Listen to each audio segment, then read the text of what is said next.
Hi friends, welcome back to my channel. கடந்த வீடியோஸ்ல வந்து நான் சொல்லியிருப்போம் நானும் விவேக் வந்து வர ஜூலை 15ஆம் தேதி லடாக் போறோம் அப்படின்னு சொல்லிட்டு அதுக்கான நேரம் வந்துருச்சுங்க. ஜூலை 15 வந்துருச்சு. அப்ப லடாக் போறதுக்குன்னு சொல்லிட்டு சில பட்ஜெட் இருக்கும் பாத்தீங்களா, அதை பத்தி தான் இந்த வீடியோங்க. நம்ம சேனலுக்கு யாராவது புதுசாக வந்தீங்கன்னா மறக்காம சப்ஸ்கிரைப் பண்ணி அந்த பெல் ஐக்கானை தட்டி விட்டுருங்க. உங்க ஃப்ரெண்ட்ஸுக்கு ஷேர் பண்ணி விடுங்க. மறக்காம நம்ம சேனலை ரீச் பண்ணி விடுங்க. வாங்க வீடியோக்குள்ள போலாம்.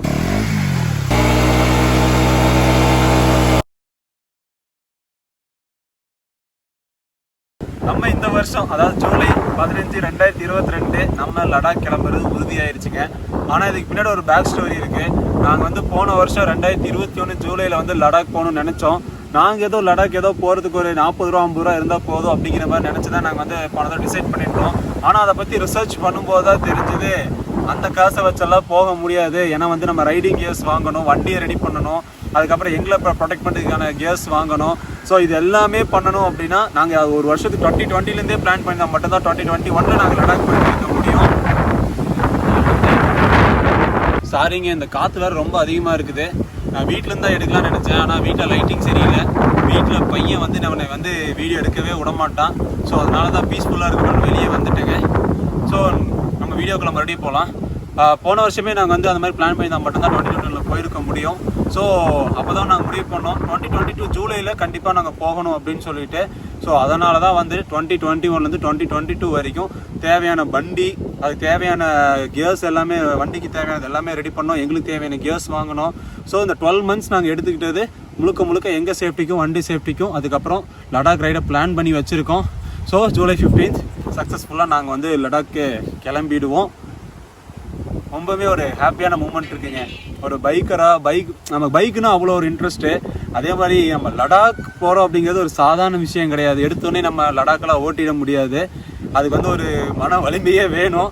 ஏன்னா வந்து நம்ம எல்லா ரோட்ஸுமே நம்ம அந்த லடாக், அதாவது நம்ம கன்னியாகுமரியிலேருந்து நம்ம லடாக் போகிறோம் அப்படின்னா எல்லா விதமான சீதோஷம், மழை, வெயில், புயல், காற்று, அதுக்கப்புறம் அந்த மேலே ஐஸு, அது மாதிரி ரெயின்ஃபால், இந்த மாதிரி எல்லாத்தையுமே நம்மளால் பார்க்க முடியும். நம்ம எல்லாத்தையுமே சமாளித்து போகணும் அப்படின்னா நம்ம அதுக்கேற்ற மாதிரி ஃபுல்லாக ரெடியாக இருக்கணும். அதுக்கான ரைடிங் கேஸ் எல்லாமே ரெடி பண்ணி வச்சுருக்கணும். ஸோ அப்படின்னா தான் நம்மளால் வந்து லடாக் போக முடியும். நம்ம எவ்வளோக்கு எவ்வளோ சேஃபாக இருக்கணுமோ அதுக்கேற்ற மாதிரி நம்ம ரெடி பண்ணணும். ஏன்னா நம்ம வீட்டில் நம்ம நம்பி அனுப்புகிறாங்க, போயிட்டு ரிட்டர்ன் நல்லபடியாக திரும்ப வருவோம் அப்படின்னு சொல்லிட்டு நம்ம அப்பா அம்மா, ஒய்ஃபு, குழந்தைங்க எல்லாமே நம்ம எதிர்பார்த்துட்டு இருப்பாங்க. ஸோ அதனால் நம்மளை எவ்வளோ சேஃப்டி பண்ணிக்கணுமோ அவ்வளோக்கு நம்ம சேஃப்டி பண்ணி தான் போகணும். ஸோ அதுக்காக தான் இவ்வளோ பெரிய ப்ராசஸ் ஆச்சு. 1 இயர் நாங்கள் தள்ளியே போட்டோம். ஸோ எல்லாமே நாங்கள் அரேஞ்ச் பண்ணிட்டோம். லடாக்கோட இப்போ வந்து லடாக்கோட பட்ஜெட் என்ன அப்படின்னு பார்த்தீங்க அப்படின்னா 1 லட்ச ரூபா ஃபிக்ஸ் பண்ணியிருக்கோம். ஆனால் அது பத்துமான்னு எங்களுக்கு தெரியல. ஏன்னா நம்ம ப்ளூமி அதான் NS200 பார்த்தீங்க அப்படின்னா மைலேஜ் 25லேருந்து அதிகபட்சம் 28 தான் கொடுக்கும். அதுக்கு மீறி கொடுக்கறதுக்கு வாய்ப்பே கிடையாது. ஏன்னா வண்டி முழுக்க லோட் பண்ணியாச்சு. ஆல்ரெடி வண்டி 160 கிலோனா 15 கிலோ ஆல்ரெடி வெயிட் ஏற்றிட்டோம். அதுக்கப்புறம் நானும் விவேக்கும் பில்லினோட போனோம் அப்படின்னா அது கொஞ்சம் வெயிட் ஏறும். அதுக்கப்புறம் பின்னாடி டாப் பாக்ஸ் மாட்டினா அது ஒரு வெயிட்டு. ஆனால் அதுவே ஒரு 45 லிட்டர் வருது டாப் பாக்ஸு. அதுக்கப்புறம் மேலே ஒரு பேக் வச்சு கட்டணும், 10 லிட்டரு கேன் வேறு மாட்டணும். அதுக்கப்புறம் போகும்போது வரும்போது வாங்குறது எல்லாமே இருக்குது. இத்தனையும் மாட்டி நம்ம வண்டி எடுத்துகிட்டு போகணும் அப்படின்னா கண்டிப்பாக மைலேஜ் 25லேருந்து 28 தான் நாங்கள் எதிர்பார்க்குறோம். கூட 1 கிலோமீட்டர் சேர்த்து கொடுத்தாலும் எங்களுக்கு அது லாபம் தான். ஸோ நாங்கள் எக்ஸ்பெக்ட் பண்ணியிருக்கிறது 25லேருந்து 28, பேஸ் 25 செட் பண்ணியிருக்கோம். 25 மைலேஜ் தரும்னு சொல்லிட்டு. ஸோ பெட்ரோலுக்காக நாங்கள் ஒதுக்குறது அப்படின்னு பார்த்தீங்கன்னா 50,000 ரூபா வந்து பெட்ரோலுக்கு மட்டும் ஒதுக்கியிருக்கோம். ஏன் அப்படின்னு பார்த்தீங்கன்னா அப் அண்ட் டவுன் 10,000 கிலோமீட்டர் நாங்கள் ஃபிக்ஸ் பண்ணியிருக்கோம். மினிமம் 10,000 கண்டிப்பாக ஆயிரும். 10,000 கிலோமீட்டர் வந்துடும். அந்த மாதிரி தான் நாங்கள் வந்து ரூட் போட்டிருக்கோம். நாங்கள் ஒரு ரூட் பிளான் பண்ணியிருந்தோம் லடாக் போகிறதுக்கு. ஆனால் வந்து அந்த ரூட் வந்து இப்போ வந்து சைக்ளோன் ஃபார்ம் ஆகிருக்குங்கிற மாதிரி சொல்கிறாங்க. அது எந்த ரூட் அப்படின்னு பார்த்தீங்கன்னா நாங்கள் வந்து ஃபஸ்ட்டு பிளான் பண்ணது கோயம்புத்தூர்லேருந்து பெங்களூர்லேருந்து கோவா போயிட்டு, கோவாலேருந்து பூனே, மும்பை, அப்படியே குஜராத் போயிட்டு அங்கேருந்து அப்படியே ராஜஸ்தான் வழியாக ஹிமாச்சல் போகலாம் அப்படிங்கிற மாதிரி தான் நாங்கள் பிளான் பண்ணியிருந்தோம். ஆனால் அந்த சைடு முழுக்க இப்போ வந்து பார்த்தீங்கன்னா சைக்ளோன் ஃபார்ம் ஆகிருக்கு, சரியான ரெயின்ஃபாலாக இருக்குது. ஸோ இந்த டைமில் அந்த பக்கம் போனோம் அப்படின்னா சேஃபாக இருக்காது. ஸோ அதனால் நாங்கள் கீழேருந்து டேரெக்டாக மேலே ஏறிடலாம், மணல் வழியாக மேலே ஏறிட்டு திரும்ப வரும்போது ஸ்ரீநகர் வழியாக கீழே வரும்போது அப்படியே ராஜஸ்தான், குஜராத்து, பூனே, மும்பை, கோவா, அப்புறம் பெங்களூர் வழியாக கோயம்புத்தூர் வரலாம் அப்படிங்கிற மாதிரி ஒரு ஐடியாவில் இருக்கிறோம். ஆனால் அந்த பிளான் எந்த அளவுக்குன்னு தெரியல. நாங்கள் மேலேருந்து வெதர் செக் பண்ணி பார்க்கும்போது தான் தெரியும். நல்லா இருந்துச்சு அப்படின்னா அந்த ரூட்டில் வருவோம். இல்லை அப்படின்னா கஷ்டம். 2 விஷயம், ஒன்று வெதர் நல்லா இருக்கணும், 2வது பட்ஜெட் வேணும். அந்த பக்கம் வந்தோம்னா 13,000 கிலோமீட்டர்ஸ் கிட்ட மேலே வந்துடும்.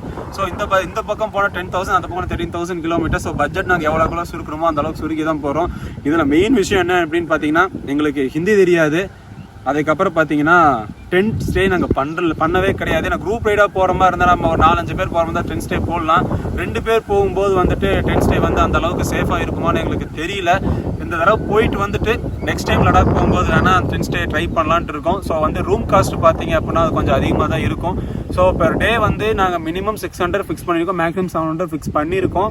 அப்படி இப்படின்னு பார்த்தாலும் ஒரு 15,000 to 17,000 வந்து அதுக்கு போயிடும். சாப்பாடு அப்படின்னு பார்த்தீங்க அப்படின்னா ஒரு நாளைக்கு 1 நேரம் இல்லைன்னா 2 நேரம் அப்படி தான் சாப்பிட்லான்ட்டு இருக்கும். மேக்ஸிமம் ஒரு நாளைக்கு 2 நேரம் சாப்பிட ட்ரை பண்ணுவோம். இல்லை அப்படின்னா 1 நேரம் சாப்பிட்டு மீதியெல்லாம் பிஸ்கெட், டீ அந்த மாதிரியே கொண்டு போயிடலாம் அப்படிங்கிற மாதிரி தான் இருக்கும். அவ்வளோதான். மற்றபடி பார்த்தீங்கன்னா வண்டி சர்வீசஸ் பார்த்தீங்கன்னா எவ்ரி 2,500 கிலோமீட்டர் வண்டி சர்வீஸ் பண்ணோம். மினிமம் அதுக்கு வந்து 2,000 ஃபிக்ஸ் பண்ணியிருக்கோம். 10,000 கிலோமீட்டர் அப்படிங்கும்போது 4 தடவை வண்டி சர்வீஸ் பண்ணி ஆகணும். ஸோ அதுக்கு ஒரு 10,000 ஒதுக்கிடணும். அப்புறம் மேலே போகிற பாசஸ்னு ஒன்று இருக்குது, அதுக்கு தனி காஸ்ட்டு. அதுக்கப்புறம் நம்ம போகிற வரல ஏதாவது பார்த்தோம்னா அதுக்கு என்ட்ரி ஃபீஸு. அப்புறம் அதுக்கு இதர செலவுகள் அப்படின்னு பார்த்தோம்னா அதுக்கு ஒரு 10,000 ஒதுக்குனாங்க. எப்படி நாங்கள் போட்ட பட்ஜெட் தாண்டி தான் வருது. ஆனால் இதில் எங்கெங்கே கட் ஷார்ட் பண்ண முடியுமோ அதெல்லாம் கட் ஷார்ட் தான் பண்ணிகிட்டு இருக்கோம். நாங்கள் போயிட்டு வந்து எவ்வளோ செலவாச்சு அப்படிங்கிறத வந்து நாங்கள் சொல்கிறோம்.